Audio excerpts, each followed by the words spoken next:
अस्सलाम वालेकुम स्टूडेंट्स, उम्मीद है कि आप सब लोग खैरियत से होंगे। स्टूडेंट्स, आज हम लोगों ने एक नए सबक के बारे में जानना है।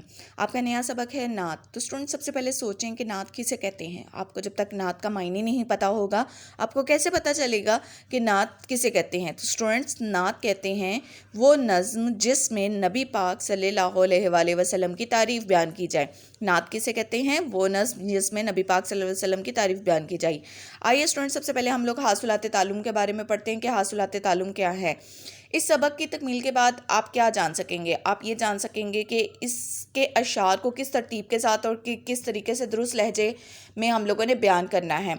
उसके अलावा स्टूडेंट्स, आप 1 मिनट में 80 से ज़ायद अल्फाज दुरुस्त तलफ़्फ़ुज़ के साथ सीखेंगे, यानी कि इसमें बहुत ज़्यादा अच्छे अल्फाज का इस्तेमाल किया गया है, जिसको आप अच्छे तरीके से और दुरुस्त तलफ़्फ़ुज़ के साथ पढ़ सकेंगे। स्टूडेंट, सबसे पहले आप लोगों को बता दिया जाए कि हरूफ जार का इस्तेमाल इस नज़म में किया गया है और हरूफ जार का इस्तेमाल किस तरीके से किया गया है। हरूफ जार क्या होता है, आपको पता होगा कि ये हरूफ एक लफ्ज़ को दूसरे लफ्ज़ से क्या कायम करने के लिए जुमला मुकम्मल करते हैं, ताल्लुक़ पैदा करने के लिए, यानी कि ताल्लुक़ कायम करने के लिए एक जुमले को मुकम्मल करते हैं। यानी आप यूँ भी कह सकते हैं कि ये दो इसमों को मिलाता है या इसम और फ़ेल को आपस में मिलाता है। उसके अलावा स्टूडेंट्स, आप जान सकेंगे इस सबक में कि हम लोगों ने अपने मुशाहिदात और ख़यालात को मरबूत यानी कि जोड़ के एक तरतीब के साथ और मौजू अंदाज में लिखना है। इसके बारे में नात का मुशाहिदा करना है और अपने ख़यालात को दुरुस्त अंदाज में हमें लिख कर बताना है। इसके अलावा स्टूडेंट्स, आप लोग बहुत सारे अखबारात और रसाइल से अपनी पसंद की तहरीरें भी मुंतखब कर सकते हैं। स्टूडेंट्स, ये थे आपके हासिलात तालम। आइए अब हम आगे देखते हैं वो क्या बताता है। वो कहता है सोचें और बताएं।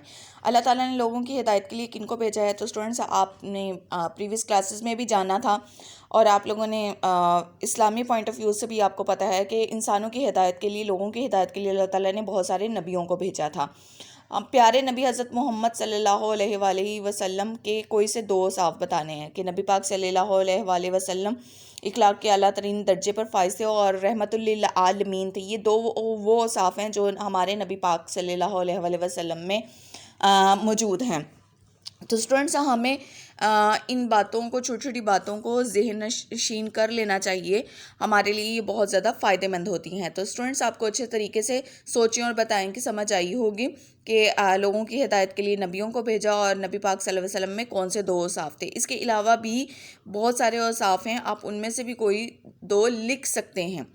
तो स्टूडेंट्स, आइए अब हम लोग आगे देखते हैं कि आगे उन्होंने क्या बताया है। आगे वो कहता है क्या आप जानते हैं, यानी कि यह आपकी वोकैबुलरी को इन्हेंस करने के लिए है। नबी करीम सल्लल्लाहु अलैहि वसल्लम को तमाम जहानों के लिए रहमत बनाकर भेजा है। किसको रहमत बनाकर भेजा है? नबी पाक सल्लल्लाहु अलैहि वसल्लम को। और नबी पाक सल्लल्लाहु अलैहि वसल्लम इखलाक के आला तरीन दर्जे पर फाइज हैं। और इसके अलावा नबी करीम ने फरमाया कि जो शख्स मुझ पर 1 मरतबा दरूद भेजेगा, अल्लाह ताला उस पर 10 मरतबा रहमत फरमाएगा। तो स्टूडेंट्स, आप लोगों को इन बातों से पता चला है कि नबी पाक सल्लल्लाहु अलैहि वसल्लम पर दरूद भेजने का मतलब है कि अल्लाह ताला उस पर 10 मरतबा रहमत फरमाएगा। तो अल्लाह ताला चाहते हैं कि अगर आप मेरा कुर्ब हासिल करना चाहते हैं तो मेरे नबी पाक सल्लल्लाहु अलैहि वसल्लम की बताए हुए रास्ते पर चलें।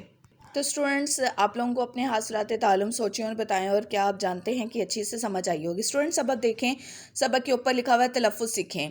स्टूडेंट्स, आप लोगों को ऊपर कुछ अल्फाज के मायने दिए गए हैं, इसरार, दस्तगीरी, उम्मत, आदमियत। आइए अब हम इनके अल्फाज के मायने जानते हैं ताकि आपको सबक को समझने में किसी किस्म की कोई दुश्वारी पेश ना आए। स्टूडेंट्स, पहला लफ्ज़ देखें। पहला लफ्ज़ आपको दिया है यहाँ पर इसरार। इसरार का मायने है पोशीदा, यानी कि छुपी हुई बातें या राज की बातें। अगला लफ्ज़ है उम्मत। उम्मत का मतलब होता है कौम या बरादरी, यानी कि नबी पाक या किसी पैगंबर की ऐसी जमात जो उसके पैरोकार। अब स्टूडेंट्स, इसका आखिरी अल्फाज देखें। लफ्ज़ है आदमियत, यानी इंसानियत का फ़ख्र।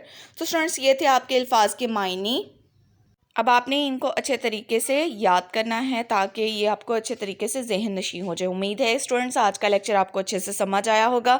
अपना बहुत सा ख्याल रखिएगा। अल्लाह हाफिज़।